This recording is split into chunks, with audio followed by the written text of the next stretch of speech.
Welcome student. आज हम लोग सॉल्यूशन करने वाले हैं जो लास्ट संडे को आप लोगों का एग्जाम हुआ था, टेस्ट हुआ था, साइकिल टेस्ट 1 फिजिक्स का, उसको हम लोग कवर करेंगे। तो इस सेशन में हम लोग जैकबोर्ड का कवर करेंगे, फिर आने वाले वीडियोस में हम लोग सीबीएसई कवर करेंगे। तो सबसे पहले स्टार्ट करते हैं हम लोग पार्ट ए। पार्ट ए में आपके एमसीक्यूज पूछे गए थे, पार्ट बी में थ्योरेटिकल क्वेश्चंस पूछे गए थे। तो पार्ट ए का सबसे पहला क्वेश्चन हम लोग यहाँ पर देखने वाले हैं। पहला क्वेश्चन ये है, the electric field just outside a charge conductor is. आपके पास चार ऑप्शन है, टेंजेंशियल, जीरो, परपेंडिकुलर, इनफाइनाइट।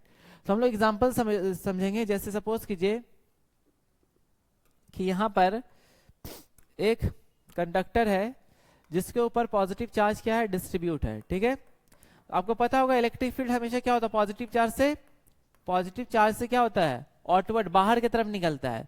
तो हम इस पॉइंट की बात करेंगे, इलेक्ट्रिक फील्ड किधर होगा, परपेंडिकुलर, सरफेस से परपेंडिकुलर। इस पॉइंट की बात करेंगे तो कैसे निकलेगा इलेक्ट्रिक फील्ड, सरफेस से परपेंडिकुलर। इस पॉइंट की बात करेंगे तो सरफेस से परपेंडिकुलर। इस पॉइंट की बात करेंगे तो सरफेस से परपेंडिकुलर। यानी जिस पॉइंट का आप निकालिएगा हमेशा सरफेस से क्या होगा, परपेंडिकुलर होगा। इसका मतलब ऑप्शन नंबर सी आपका करेक्ट है। ठीक है, चलिए next question, the SI unit of permittivity of free space. ठीक है, इसका आपको यूनिट निकालना है। तो उससे पहले हम लोग को फॉर्मूला पता होना चाहिए। तो एक फोर्स का फॉर्मूला होता है 1/4 pi epsilon naught Q1 Q2 by R square. तो एप्सिलॉन नॉट को इधर भेज देंगे तो फॉर्मूला क्या हो जाएगा, Q1 Q2 by 4 pi F R square. तो बताइए, चार्ज ऊपर चार्ज है Q1, तो इसका यूनिट होता है कूलम, Q2 का भी coulomb, coulomb into coulomb, coulomb का स्क्वायर। 4 पाई का यूनिट नहीं होता है, फोर्स का यूनिट न्यूटन, और आर डिस्टेंस, डिस्टेंस का यूनिट मीटर, मीटर का स्क्वायर। तो आपका कौन सा ऑप्शन सही है, ए नंबर। लेकिन यहाँ पर सी नंबर भी आपका सही है, जो सी भी किए होंगे उसको भी मार्क्स मिलेंगे। तो इस कैसे ये फॉर्मूला आया इसको हम समझाते हैं, कैसे यूनिट आया इसका। तो यहाँ पर एक फॉर्मूला होता है कैपेसिटर वाला, C equal to parallel plate capacitor का फॉर्मूला आप जानते होंगे, A epsilon naught by D. ठीक है, इस तरह का होता है ना पैरेलल प्लेट, जिसका डी सेपरेशन होता है, ए एरिया होता है। ठीक है, मीडियम आपका एयर है। तो एप्सिलॉन नॉट इक्वल टू क्या हो जाएगा, सी डी बाई ए। तो सी क्या हो गया, फराड इसका यूनिट हो गया, डी का यूनिट मीटर, और नीचे में एरिया का यूनिट मीटर का स्क्वायर। एक मीटर मीटर कैंसल, तो क्या बचा, फराड पर मीटर। तो कौन सा सी वाला ऑप्शन भी आपका सही है। जो ए किए होंगे उसको भी मार्क्स मिलेंगे, और जो सी किए होंगे उनको भी मार्क्स मिलेंगे। ठीक है, चलिए नेक्स्ट क्वेश्चन देखेंगे हम लोग। Third question, the charge on alpha particle. Alpha particle जानते हैं, ऐसा पार्टिकल जिसके पास 2 प्रोटॉन होते हैं। ठीक है, एक्सेस अमाउंट ऑफ 2 प्रोटॉन होते हैं, 2+ से दिखाते हैं। बेसिकली एक मूविंग हीलियम आयन को हम लोग बोलते हैं अल्फा पार्टिकल। ठीक है, तो इसके अंदर 2 प्रोटॉन एक्सेस अमाउंट में है। इसका मतलब ये हुआ कि इसका जो चार्ज का वैल्यू होगा 2 × 1.6 × 10⁻⁻19। एक प्रोटॉन का चार्ज इतना होता है, तो 2 प्रोटॉन का चार्ज कितना होगा, 2 से मल्टीप्लाई कर देंगे तो कितना हो जाएगा, 3.2 × 10⁻⁻19 कूलम। तो आपका ऑप्शन नंबर सी सही है। ठीक है, अगला क्वेश्चन देखेंगे, the electric field due two point charge की वजह से जो इलेक्ट्रिक फील्ड वेरी करता है, तो कैसा रिलेशन है डिस्टेंस का, वो हमको बताना है। सपोज कीजिए यहाँ पर एक चार्ज है, प्लस चार्ज है, ठीक है, प्लस क्यू चार्ज मान लीजिए, और ये डिस्टेंस आर है। यहाँ पर इलेक्ट्रिक फील्ड निकालना है आपको, यहाँ पर इलेक्ट्रिक फील्ड निकालना है। तो इलेक्ट्रिक फील्ड का फॉर्मूला होता है 1/4 pi epsilon naught Q by R square. यहाँ पर देखेंगे कि इलेक्ट्रिक फील्ड का रिलेशन जो डिस्टेंस के साथ है वो कैसा, इनवर्सली प्रोपोर्शनल है, और क्या है, डिस्टेंस का स्क्वायर है। ठीक है, इसका मतलब कौन सा रिलेशन हुआ, ये वाला, बी ऑप्शन आपका करेक्ट है। ठीक है, नेक्स्ट है, the work done in moving a charge between 2 points on the same equipotential surface. बोल रहा है कि एक ऐसा सरफेस है जिसको हम लोग इक्विपोटेंशियल बोल रहे हैं, यानी उसका हर एक पॉइंट का पोटेंशियल सेम है। सपोज कीजिए ये 1 पॉइंट है, ये 2 पॉइंट है। ठीक है, इसका वैल्यू हो गया 10 वोल्ट सपोज कर लीजिए, तो इसका वैल्यू कितना हो जाएगा, 10 वोल्ट। तो हम लोग को बताना वर्क डन क्या होगा अगर चार्ज को यहाँ से यहाँ मूव करेंगे। तो हमको फॉर्मूला पता है, W = Q × डेल्टा V। तो Q हो गया डेल्टा V बता V2 - V1, दोनों 10-10 वोल्ट है, यानी 10 - 10, तो कितना हो गया आंसर, 0। तो वर्क डन विल बी 0। तो सेम इक्विपोटेंशियल सरफेस पे जो वर्क डन होता है आपका 0 होता है। ठीक है, चलिए नेक्स्ट क्वेश्चन, अ डाइलेक्ट्रिक रिड्यूसेस। तो डाइलेक्ट्रिक, सपोज कीजिए ये आपका पैरेलल प्लेट कैपेसिटर है, और इसमें हम मटेरियल अगर डालते हैं डाइलेक्ट्रिक मटेरियल तो क्या होता है, उसमें क्या चीज कम होता है, घटता क्या है? तो हम लोग चेक करेंगे पोटेंशियल, इलेक्ट्रिक फील्ड, कैपेसिटेंस या फिर दोनों, ए और बी दोनों। तो चेक करेंगे हम लोग, सबसे पहले फॉर्मूला यूज करेंगे, सी इक्वल टू क्या होता है, एप्सिलॉन नॉट बाई डी, ठीक है। और मीडियम का फॉर्मूला होता है के टाइम्स सी, के टाइम्स सी। इसका मतलब ये हुआ कि अगर हम के को बढ़ाएंगे, अगर हम डाइलेक्ट्रिक डालेंगे, के का वैल्यू को बढ़ाएंगे तो क्या होगा, आपका सी भी बढ़ेगा, यानी कैपेसिटी भी बढ़ेगा, यानी ये रिड्यूस नहीं होगा, यानी कैपेसिटी आपका ऑप्शन नहीं हो सकता है। सेकंड हम लोग पोटेंशियल और इसका देखेंगे इलेक्ट्रिक फील्ड। तो इलेक्ट्रिक फील्ड का फॉर्मूला होता है, पहले हम लोग पोटेंशियल का निकाल लेते हैं, Q इक्वल टू क्या होता है, C V, Q equal to C V. हमको रिलेशन बताना है सी के साथ, तो क्या हो जाएगा Q बाई वी। बताइए सी का रिलेशन कैसा हुआ, 1/v, that is inversely proportional. अगर c बढ़ाएंगे तो क्या होगा, v घटेगा। इसका मतलब ये हुआ, देखिए यहाँ पे k बढ़ा रहे थे तो c बढ़ा, अगर c बढ़ता हुआ दिख रहा हो तो पोटेंशियल घटता हुआ दिख रहा, यानी पोटेंशियल तो सही नजर आ रहा। सेकंड हम लोग को इलेक्ट्रिक फील्ड देखना है, ठीक है। तो मान लीजिए कि c equal to Q by V हम लोग निकाल चुके हैं। अब एक और फॉर्मूला होता है potential gradient, E equal to V by D, मान लीजिए ये फॉर्मूला है। तो c इक्वल टू क्या हो जाएगा, इसको हम लोग निकाल लेंगे तो v equal to E D, V equal to E D. तो बताइए क्या हो जाएगा, q by E D, Q by E D. तो बताइए c का रिलेशन e के साथ कैसा आया, इनवर्सली कैसा आया। अगर c बढ़ाएंगे तो इलेक्ट्रिक फील्ड भी क्या हो, घटेगा, यानी ये दो चीज घटता हुआ दिख रहा है आपको, पोटेंशियल भी घटता हुआ दिख रहा है और इलेक्ट्रिक फील्ड भी। यानी आपका ऑप्शन कौन सा सही है, ये डी वाला ऑप्शन सही है, क्योंकि ए भी आपका सही है और बी भी सही है, ठीक है। जो ए के होंगे उसको मार्क्स नहीं मिलेंगे, जो बी के होंगे उसको भी मार्क्स नहीं मिलेंगे, जो डी के होंगे यानी दोनों कंबाइंड दिखाए होंगे उनको मार्क्स मिलेंगे, ठीक है। नेक्स्ट क्वेश्चन, टू कैपेसिटर्स है, 2 माइक्रोफराड और 4 माइक्रोफराड, जिसको हम पैरेलल कॉम्बिनेशन कर रहे हैं। सपोज कीजिए इस तरह का कॉम्बिनेशन है तो इसको हम बोलते हैं सीरीज कॉम्बिनेशन, और इस तरह का जो कॉम्बिनेशन होता है इसको हम लोग बोलते हैं पैरेलल कॉम्बिनेशन। तो फॉर्मूला ये होता है पैरेलल का, Cp equal to C1 plus C2, और सीरीज में होता है 1/Cs 1/C1 प्लस 1/C2। तो Cp इक्वल टू क्या हो गया, 2 plus 4 that is 6 microfarad. Answer क्या होगा आपका, 6 माइक्रोफराड, ठीक है। नेक्स्ट क्वेश्चन देखते हैं आपका 8 number, Ohm's law is valid when.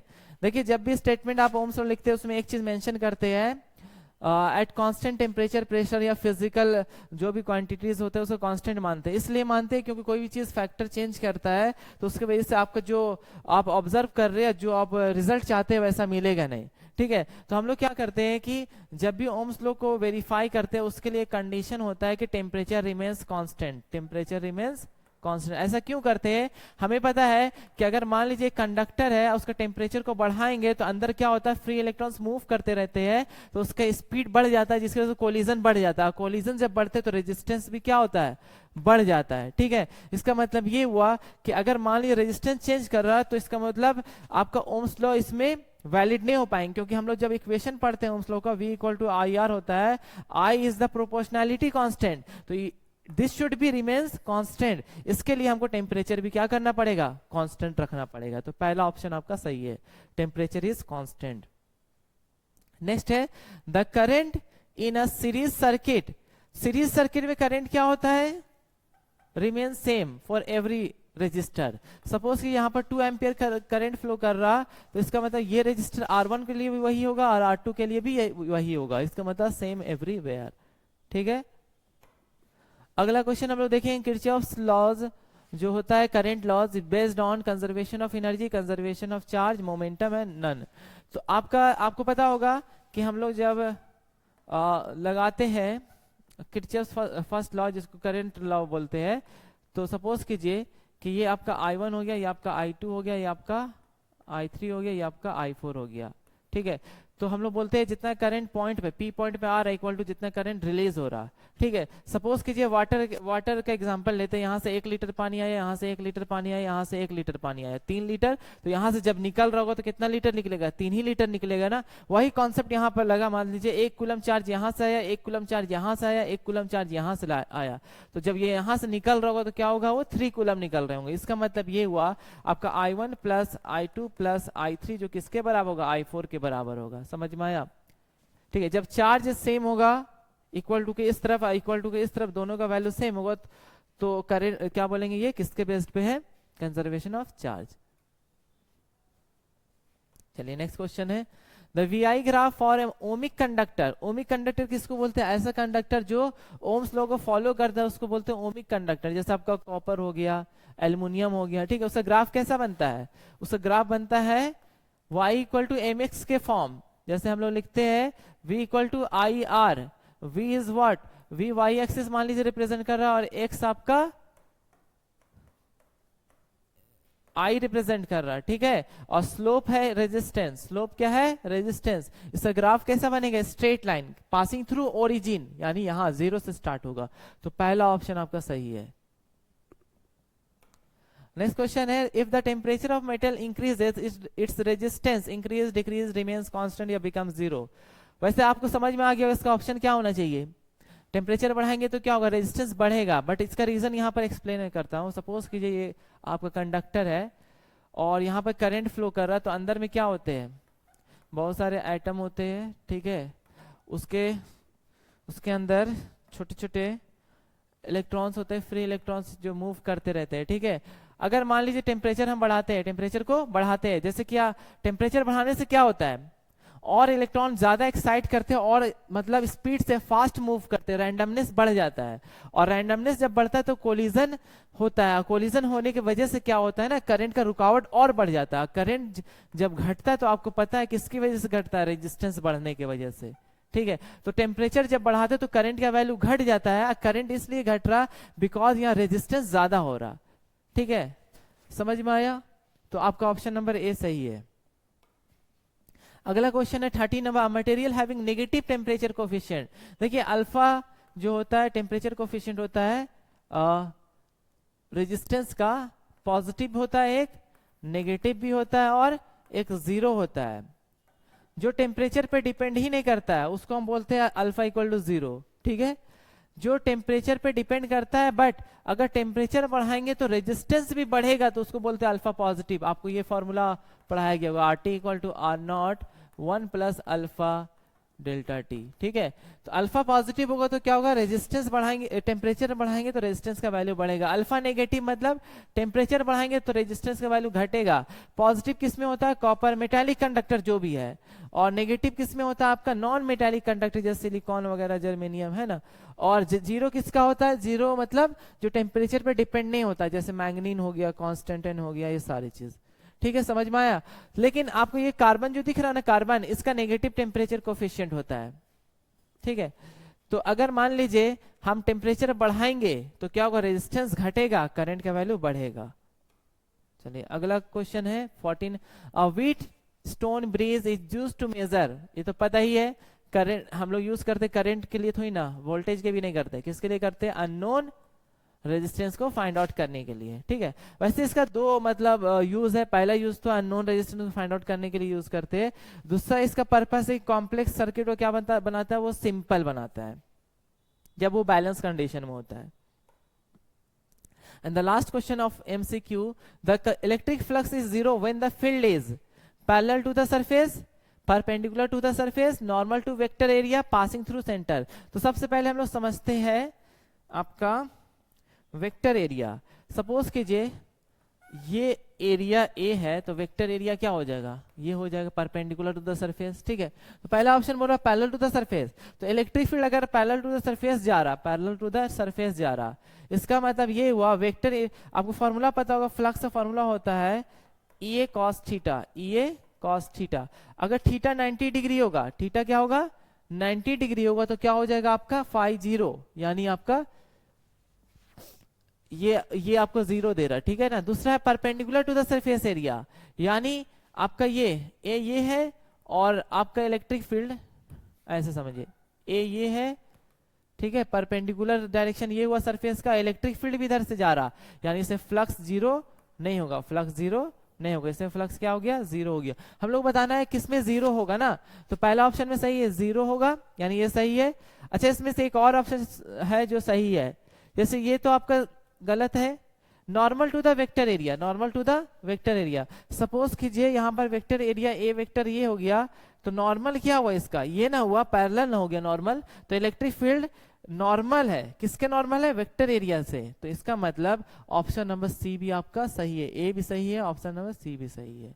ठीक है, समझ में आया। और लास्ट ऑप्शन जो दिया पासिंग थ्रू सेंटर, सेंटर से पास होगा तो क्या होगा, मैक्सिमम आपको फ्लक्स दे रहा होगा। यानी जो ऑप्शन ए टिक मारे होंगे उसको भी 1 मार्क्स मिलेगा, जो सी मारेंगे उसको भी 1 मार्क्स मिलेगा यहाँ पर। ठीक है, तो यहाँ पर आपका पार्ट ए खत्म होता है। अब हम लोग शुरू करेंगे पार्ट बी। तो पार्ट बी का पहला क्वेश्चन है, right the relation between electric field and potential. आपको पढ़ाया गया होगा पोटेंशियल ग्रेडियंट, है ना, पोटेंशियल ग्रेडियंट क्या होता है उसको समझेंगे भी हम लोग। यहाँ पर एक फॉर्मूला होता है E equal to minus dV upon dr। Suppose कीजिए ये आपका एक चार्ज बॉडी है, ठीक है, कॉन्सेंट्रिक हम लोग स्फीयर बना रहे हैं इस तरह का। तो यहां से आपका फील्ड बाहर निकल रहा होगा, यहां से आपका फील्ड बाहर निकल रहा होगा। ठीक है, तो एक पॉइंट ए मान लीजिए ये है, दूसरा पॉइंट ये है बी। ठीक है, तो हम जैसे जैसे बाहर निकलेंगे, फील्ड के डायरेक्शन में निकलेंगे, तो पोटेंशियल घटना चाहिए, बढ़ना चाहिए। पोटेंशियल का फॉर्मूला होता है के क्यू अपॉन आर, यानी V का रिलेशन R के साथ इनवर्सली, R बढ़ाएंगे तो V घटेगा। इसका मतलब अगर A पॉइंट की बात करेंगे 20 वोल्ट है, तो ये क्या हो जाएगा, 10 वोल्ट होगा। जैसे जैसे आगे बढ़ेंगे तो पोटेंशियल घटता हुआ नजर आएगा फॉर्मूला के अकॉर्डिंग। इसका मतलब अगर हम मूव करेंगे किधर, in the direction of electric field, तो क्या होगा, पोटेंशियल घटता हुआ नजर आएगा। इसका मतलब वो डिस्टेंस के हिसाब से पोटेंशियल घट रहा, इसको बोलते हैं नेगेटिव पोटेंशियल ग्रेडियंट। क्या बोलते हैं, नेगेटिव पोटेंशियल ग्रेडियंट। ठीक है, तो यही रिलेशन पूछा था। और नेगेटिव साइन ये बता रहा है कि हम आगे बढ़ रहे हैं, डिस्टेंस बढ़ रहा और पोटेंशियल घट रहा, किधर घट रहा, in the direction of electric field. समझ में आया। ठीक है, बाकी आप इसमें जैसे ये बना दिए, डायग्राम बना दीजिएगा, रिलेशन बताया। ठीक है, और यहाँ पर कुछ यूनिट वगैरह बताना, यूनिट भी बता सकते हैं आप। वेयर करके क्या रिप्रेजेंट कर रहा है, वेयर ई क्या है आपका, इलेक्ट्रिक फील्ड है, इलेक्ट्रिक फील्ड है। डीवी क्या है, change in potential, change in potential. ठीक है, इसी तरह डी आर क्या है, change in position, change in position. ठीक है, स्मॉल चेंज होता है ये सारा चीज, इस तरह आप बना सकते हैं। तो ये आपका पहला क्वेश्चन हुआ। दूसरा क्वेश्चन है, define quantization of charge. Charge is quantize. Quantize का मतलब क्या होता है, कोई चीज फिक्स होना। सपोज कीजिए हम बात करेंगे, एक कंडक्टर है, न्यूट्रल है, तो नंबर ऑफ प्रोटॉन किसके बराबर होगा, नंबर ऑफ इलेक्ट्रॉन के बराबर होगा। लेकिन जैसे ही बाहर से एक इलेक्ट्रॉन डालेंगे तो क्या, कौन डोमिनेट कर जाएगा, आपका इलेक्ट्रॉन डोमिनेट कर जाएगा। बॉडी कैसा बन जाएगा, बॉडी कैसा बन जाएगा इस केस में, जैसे डालेंगे तो बॉडी कैसा बन जाएगा, नेगेटिव चार्ज बॉडी। ठीक है, तो यहाँ पर ये बताइए, जब भी हम इलेक्ट्रॉन को डालेंगे हमेशा होल नंबर में डालते हैं, किस फॉर्म में, होल। यानी एक चार्ज का जो वैल्यू होता है, एक कूलम, एक इलेक्ट्रॉन का जो चार्ज का वैल्यू होता है 1.6 इंटू 10 के पावर -19 कूलम। ठीक है, इतना होता है। तो इसका मतलब ये हुआ, अगर हम एक इलेक्ट्रॉन डाले तो 1.6 इंटू 10 के पावर -19 कूलम गया। 2 इलेक्ट्रॉन डालेंगे तो इससे डबल हो जाएगा। ठीक है, 3 इलेक्ट्रॉन डालेंगे उससे ट्रिपल हो जाएगा। क्या हम ऐसा डाल सकते हैं 2.5 इलेक्ट्रॉन, 2.5 इलेक्ट्रॉन? नहीं, इलेक्ट्रॉन हमेशा क्या होता है, होल नंबर में होता है। इसलिए क्या बोलते हैं, क्वांटाइज होना, यानी पीस पीस में, एक एक पीस, 1 इलेक्ट्रॉन, 2 इलेक्ट्रॉन। तो यहाँ लिखा हुआ Q equal two plus minus any. Plus मतलब डेफिशिएंसी ऑफ इलेक्ट्रॉन, माइनस मतलब एक्सेस ऑफ इलेक्ट्रॉन। ठीक है, प्लस का मतलब इलेक्ट्रॉन का कम हो जाना और माइनस का मतलब इलेक्ट्रॉन का ज्यादा हो जाना। तो n इज व्हाट, आपका दिया हुआ नेचुरल नंबर 1 2 3 4 5 6, यानी कभी भी हम लोग उसको डेसिमल के फॉर्म में या फ्रैक्शन के फॉर्म में नहीं ले सकते। चार्ज हमेशा क्या होता है, फिक्स होता है, जिसका वैल्यू होता है 1.6 इंटू 10 के पावर -19, यानी इस फॉर्म में आपका पैकेट्स के फॉर्म में होगा। ठीक है, इसका डबल लेंगे तो इसको 2 पीस के फॉर्म में लेंगे तो इसका डबल हो जाएगा, 3 पीस के फॉर्म में लेंगे इसका ट्रिपल हो जाएगा। लेकिन कभी भी 2.5 पीस में नहीं आ सकते, 2.5 इलेक्ट्रॉन नहीं हो सकता है। इलेक्ट्रॉन का भी तोड़ नहीं सकता, आधा नहीं कर सकते हम लोग। ठीक है, तो इसका मतलब यहाँ पर लिखा हुआ है जो चीज मैंने बताया सारी चीज। चलिए नेक्स्ट क्वेश्चन है, right the formula of capacitance of parallel plate capacitor. आपने पढ़ा होगा पैरेलल प्लेट कैपेसिटर, 2 प्लेट होता है, एक पॉजिटिव होता है, दूसरा नेगेटिव होता है, ठीक है, पॉजिटिव हो गया ये और ये आपका नेगेटिव हो गया, दोनों बीच का सेपरेशन d है, दोनों के बीच का पोटेंशियल v है, ठीक है, इसका एरिया a हो जाएगा। ये हुआ पैरेलल प्लेट कैपेसिटर। इसका जो कैपेसिटी होता है c इक्वल टू क्या होता है, c इक्वल टू होता है a epsilon naught by d, ये आपका फॉर्मूला है, ठीक है। तो यहां पर आप लिख दीजिएगा क्या क्या मेंशन किया है। c क्या है, c is what, capacitance of parallel plate capacitor, ठीक है, जिसमें से a इज व्हाट, a क्या है, एरिया ऑफ प्लेट, और d क्या है, d is the separation between two plates. ये इस तरह आपको लिखना होगा। देखिए जैक बोर्ड में आपको थोड़ा अच्छे वे में प्रेजेंट करना जरूरी है, और जो कंटेंट मान लीजिए फॉर्मूला पूछा तो सिर्फ फॉर्मूला मत लिखिएगा, इसके साथ आप उसमें डायग्राम बना दिए, उसका जो दिया हुआ डेटा उसके बारे में लिख दिए, ठीक है। तो प्रॉपर तरीके से बनाना है, कंजूसी नहीं करना है इसमें। अगला क्वेश्चन है रिलैक्सेशन टाइम, ठीक है। यहाँ दिया हुआ it is the average time between two successive collision of electron with the atoms of a metal while it drifts under an electric field, ठीक है। तो इसको हम समझा देते क्या होता है। सपोज कीजिए ये आपका कंडक्टर है, ठीक है, आपका इलेक्ट्रॉन फ्लो कर रहा, इधर से करंट फ्लो किया तो इलेक्ट्रॉन उसके अपोजिट डायरेक्शन में फ्लो करता है। लेकिन आपको पता है जो भी कंडक्टर वो एटम से बना हुआ है, और उसके अंदर जो फ्री इलेक्ट्रॉन्स होते हैं वो क्या होते हैं, फ्री इलेक्ट्रॉन्स मूव करते हैं, इस तरह फ्री इलेक्ट्रॉन्स मूव करते हैं, ठीक है। तो ड्रिफ्ट वेलोसिटी आप समझते हैं ना, कोई इसका रास्ता जो होता है ना एकदम स्ट्रेट नहीं होता है, जिग जैग पाथ होता है। फ्री इलेक्ट्रॉन्स का जो पाथ होता है ना जिग जैग होता है, क्योंकि सामने में बहुत सारे इलेक्ट्रॉन्स होते हैं, और वो जो इलेक्ट्रॉन्स होता है वो कोलाइड भी करते रहता है, किसके साथ, वो आपका एटम्स जो अंदर कोर एटम्स है उसके साथ कोलाइड भी करते रहता है, ठीक है। मान लीजिए एक इलेक्ट्रॉन है यहाँ पर, एक इलेक्ट्रॉन ये वाला है ना। अब ये इलेक्ट्रॉन यहाँ पर आया, ऐसे टकराया, ठीक है, ये आके यहाँ पर टकराया, मान लीजिए टकराया, पहला कोलिजन हुआ। फिर उसके बाद मान लीजिए इधर टकराया दूसरे आइटम से, वहां भी कोलिजन हुआ। तो पहले टकराने के बाद दूसरा जब टकराया ना, उसका जो ड्यूरेशन हुआ ना, पहला कोलिजन और दूसरे कोलिजन के बीच में जो टाइम लिया ना, टाइम स्लैप्स हुआ, तो उसको बोलते हैं, उस टाइमिंग को बोलते हैं हम लोग रिलैक्सेशन टाइम बोलते हैं, ठीक है। तो जिसको हम डिनोट करते हैं टाउ से। यहाँ पर कुछ नोट पॉइंट दिए हैं। Longer relaxation time means electrons collide less often and the metal has lower resistance. मतलब समझे, जब टेम्परेचर हम लोग बढ़ाते हैं तो क्या होता है, कोलिजन ज्यादा होता है, कोलिजन ज्यादा तो रिलैक्सेशन टाइम घट जाता है, यानी जल्दी जल्दी कोलाइड करता है। लेकिन अगर टेम्परेचर घटाएंगे तो क्या होगा, आपका रिलैक्सेशन टाइम बढ़ जाएगा और धीरे धीरे क्या होगा, कोलाइड करेगा, जिसके वजह से रेजिस्टेंस का वैल्यू भी क्या होगा, कम होगा। यही चीज बताया था ना, टेम्परेचर कम होगा रेजिस्टेंस का वैल्यू कम होता है। क्यों कम होता है, क्योंकि रिलैक्सेशन टाइम उसका बढ़ जाता है। जब रिलैक्सेशन टाइम बढ़ जाएगा इसका मतलब ये वो ज्यादा वो टाइम लगेगा कोलाइड करने में, और रुकावट उसका कम होगा, ठीक है। नेक्स्ट क्वेश्चन है difference between electromotive force and terminal voltage. इसको हम समझेंगे। देखिए ईएमएफ क्या होता है ना, ये मैक्सिमम वोल्टेज बोल सकते हैं जब हम लोग उसको यूज नहीं कर रहे होते। सपोज कीजिए आपके पास एक सेल है, 9 वोल्ट का एक बैटरी है, ठीक है, 9 वोल्ट का एक बैटरी है, उसको आप यूज नहीं कर रहे, that is the EMF battery, मतलब ईएमएफ के फॉर्म में है, ठीक है। जब चेक कीजिएगा आपको उसका वैल्यू जो मिलेगा मैक्सिमम वोल्टेज मिल रहा होगा। लेकिन जैसे ही सर्किट के साथ कनेक्ट कीजिएगा, बल्ब, ठीक है, बल्ब के साथ कनेक्ट कीजिएगा, वैसे ही क्या होगा, जब चेक कीजिएगा वोल्टेज तो आपको 9 वोल्ट नहीं दिखेगा, उससे कम दिखेगा। कितना दिखेगा वो, मान लीजिए 8 वोल्ट 7 वोल्ट। तो इसका मतलब 2 वोल्ट कहाँ गया।